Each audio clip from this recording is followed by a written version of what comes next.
Hello everyone, this is Priyanka Eravala. I'm from class BUS 501 Law, Ethics and Social Responsibility. I'm going to talk about student on student sexual harassment. So first I will be talking about the definition and then the laws and a realistic example which happened and how a person must react when they are in that situation. So first let us see the definition of student on student sexual harassment. So it can happen uh, anywhere in a school, and it can be request for sexual favors or unwelcome sexual behavior that is bad enough or happens often enough to make you feel uncomfortable, scared or confused, and that interferes with your schoolwork or your ability to participate in extracurricular activities or attend classes.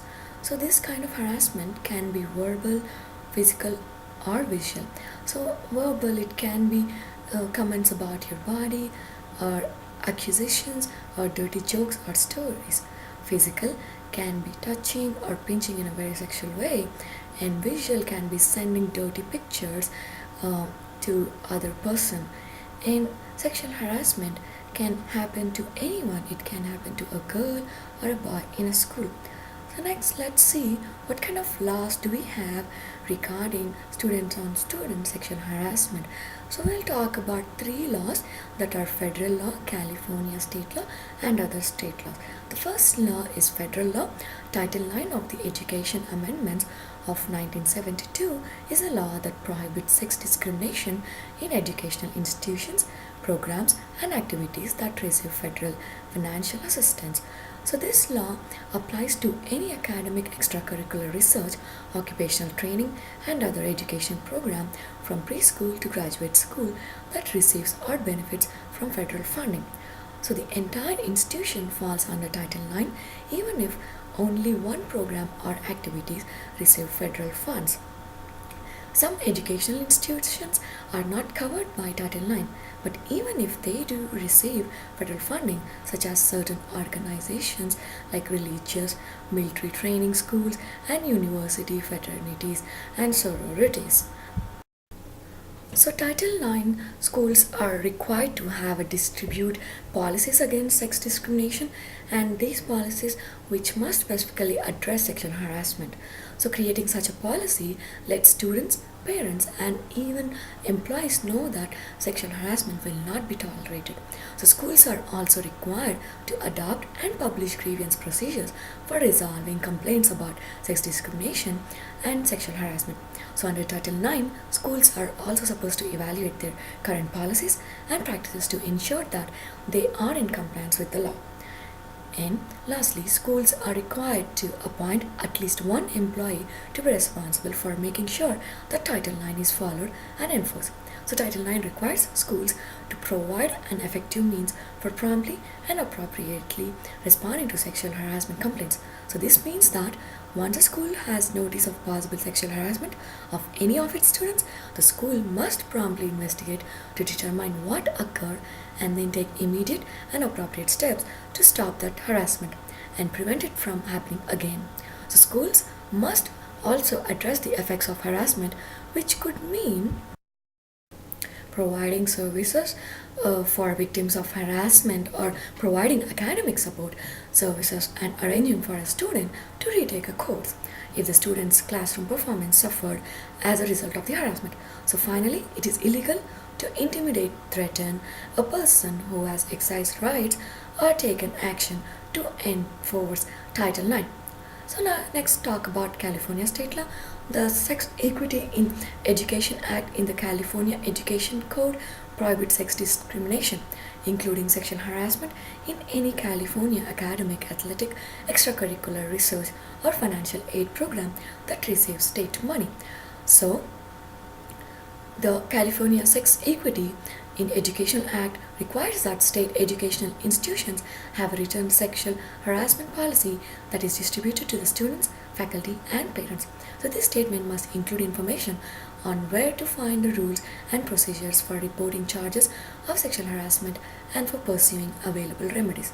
So other state laws, most states have their own laws prohibiting sexual harassment in school.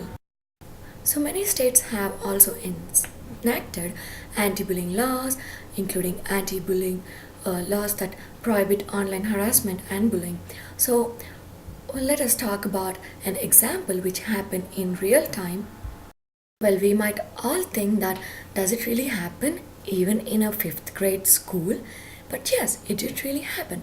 A fifth grade boy made sexual advances and lewd threatening comments to several fifth grade girls. So the principal allegedly responded to the mother by saying, I guess I'll have to threaten the harasser a little bit harder. So this kind of conduct persisted for many months despite one girl and another mother reporting it to school officials. So the principal also allegedly asked the mother why her daughter was the only one complaining.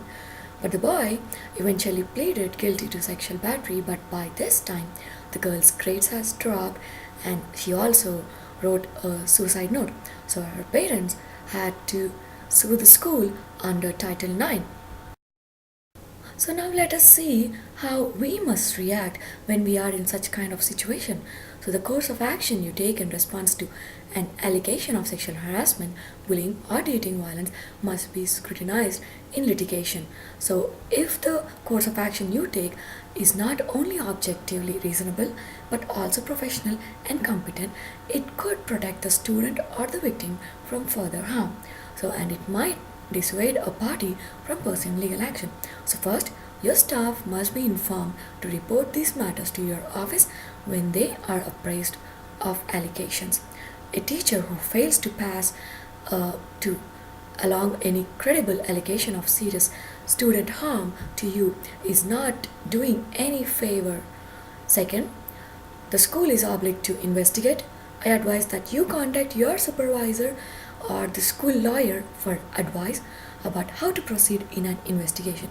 Certainly, prompt interviews with the accused, the complaint witnesses, and all of their parents will be in order. If the investigation warrants it, appropriate discipline should be implemented.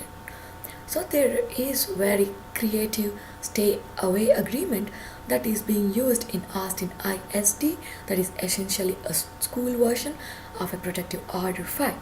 So this might be considered as one of your remedies to separate a victim from a harasser. So the Child Protective Services or law enforcement might have to be contacted within 48 hours if you believe that abuse has occurred. So you are not required to have the investigatory skills of Hillary Queen, but the courts require that you take allegations of this nature seriously and move in such a way as to avoid being deliberately indifferent. Thank you so much. And these are the references which I have been taken the articles from. Thanks again. You have a great day.